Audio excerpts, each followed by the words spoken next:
Jemele Hill was recently suspended from ESPN for violating their social media policy. She educated her Twitter feed how to properly boycott an NFL team. She added in the qualifier, "if you are displeased."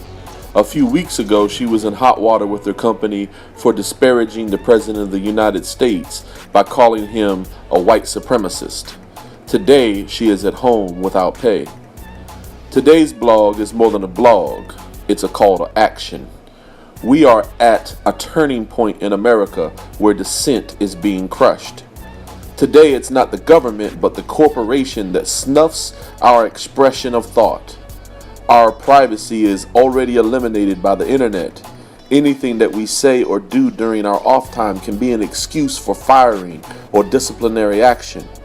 For the record, I can't picture myself ever kneeling.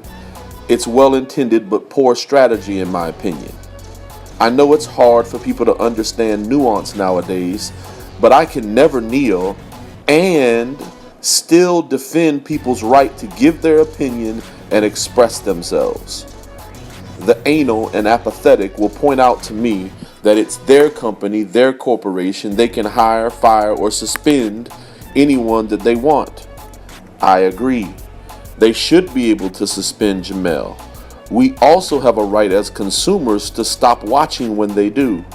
If every person who cried, posted, and complained over police shooting videos would now unplug from ESPN, Jemele would be back by Wednesday. Most of you won't do anything though. You will make up excuses of why it's Jemele's fault. Sadly, her biggest, most vociferous critics will be from males within her own culture. You will ignore my point about the power of the consumer. You will ignore this blog and what is going on. You will do this because you love entertainment more than your fellow human and in some cases God himself. You don't care because no one is bothering you and you just want to watch your shows. Be careful. A similar apathetic sentiment was recorded by another preacher 70 years ago. His name was Martin Niemöller.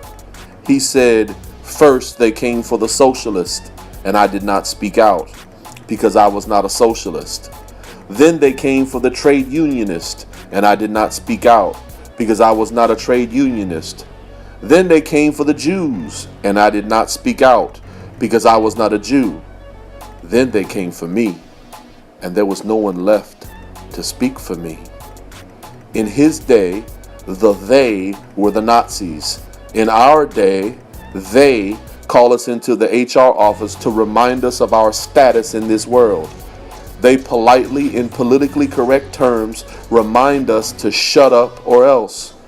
They are counting on everyone being too scared of the machine or corporation to say anything.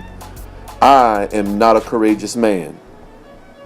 I have 2 daughters that make me a careful coward of sorts. It's not them, it's my love for them. Unlike Dr. King, I lack the courage to get arrested.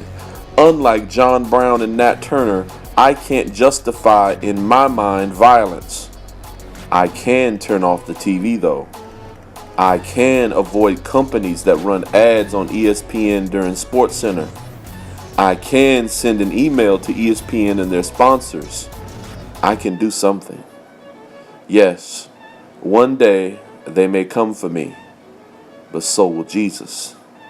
Those who ignore injustice need to remember Jesus is coming for the wicked too.